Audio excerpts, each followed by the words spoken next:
ای وای وای کارمون در اومد. بازم ساسی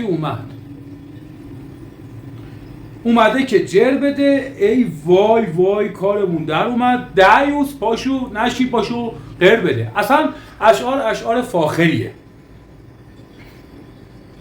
هیهات من نزله تو کف تو هن الان یه ملت.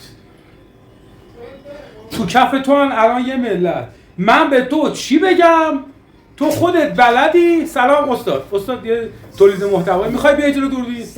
من به تو چی بگم؟ تو خودت بلدی.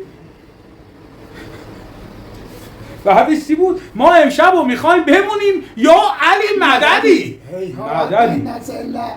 آخ چقدر هاتی چیلی میلی.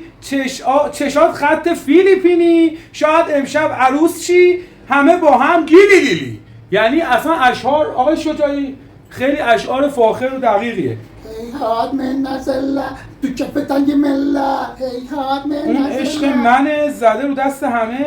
یه شیرخوارگاه و شیر میده با این حجم ممه. سانسور باید بکنی آقای شجاعی.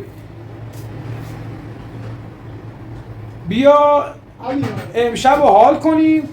میشیم اون لوله کشه هانی تنکس فور فانی.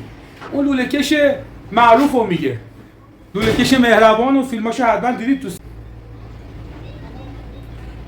تو و گلزار و بهنامبانی رو هم نمیشین نصف عموجانی. وقتی نیستم همه تو خماری هم. بعضی ها میگن شوالی هم. انقدر بوم میسازم انگار رهبر کره شمالی هم. هیچ کسی جرئت نداشت با اینا شوخی کنه ولی شما کردی آقا استاسی. این همون پلنگ چش قشنگه است که مست شده دیگه شبم هست. منو برد تو اتاق درم بس. یا اول فصل شبو نمیخوابه خسته است. سنی نداره بچه است ولی رو تخت خیلی درنده است. خدا نصیب هممون بخونه. اون که از اینا گیرمون نمیده این درنده ها.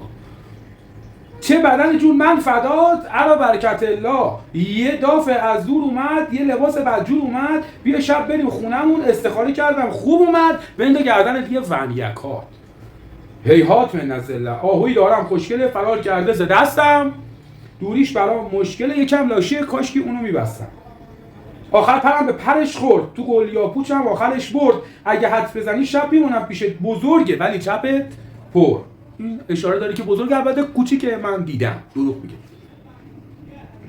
میگفت دختر خوب نی واسه تو. همه تو تنهایی بکن حال تو. معلم دینیمون هر جایی که هستی خار تو. هی میگن محتوا من نباشم با کی غیر میری خب شبا. همتون نسخ منین به امام حسن.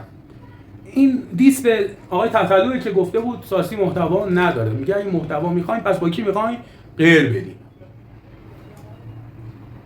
هر سال ساسی میره یه دامبولک. کل مارکت میره تو لک. من همه رو میکنم انگولک مثل پرویز پرستویی توی مارمولک. امیدوارم مفید باشه.